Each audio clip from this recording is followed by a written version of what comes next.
All right, now let's break down the featured bout that will close out the prelims for our early morning, late night, whatever you want to call it, UFC fight night in Macau. This was going to be the bout that will lead us into the main card, and this is a bout where both of these fighters are making their UFC debuts, and one is coming off of a win of the Contender Series last year, and the other is taking this fight on short notice, and he's coming off of a fight from Heat 50. I don't even know what promotion that is called, but his nickname is the Tank from the Korean top team. You're going to see a lot of top teams on this fight night card.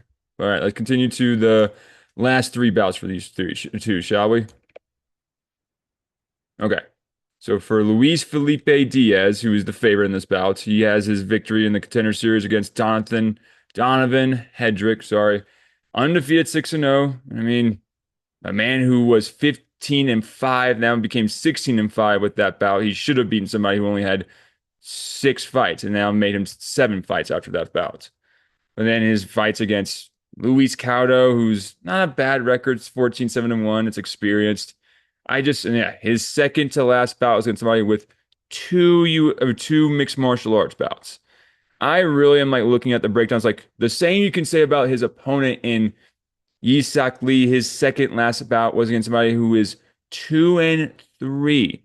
I don't know what Long Sen fight promotion is, what Breakthrough Combat is, or what, and that's his only loss, mind you. Like he has one loss in his 8-1 record, and it's to a guy called Angelin Thangagazalem. I'm trying to not be terrible in botching respectable fighters' names, but give me a break in this.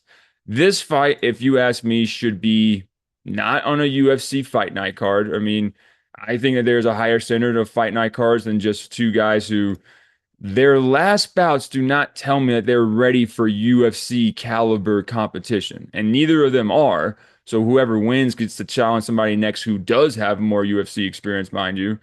And the next one, I mean, the loser of this bout, I honestly couldn't tell you of what could be next for them. They could be on the short notice called for somebody who pulls out of a fight and needs a replacement, and then they're right there with the opportunity to come in after a loss that they suffered tonight or tomorrow, I should say. It's definitely very hard to predict what's the future for both the winner and the loser. For the winner, I hope to God they don't become like the next Atiba Godier and just challenge a bunch of fighters who have who was your last bouts with losing records in their last 3, 4 bouts. With this one, it's like both of them have a loss in their third last bout.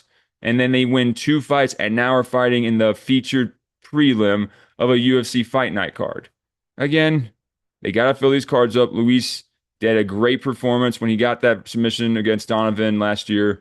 I don't know if it's enough to get him a victory over somebody who is, I mean, he's not fighting in his own backyard, mind you. He's fighting in a closer area of the country than Rio de Janeiro, Brazil, mind you, but he's also 21 fights to 9. Like he has over double the MMA experience than his opponent.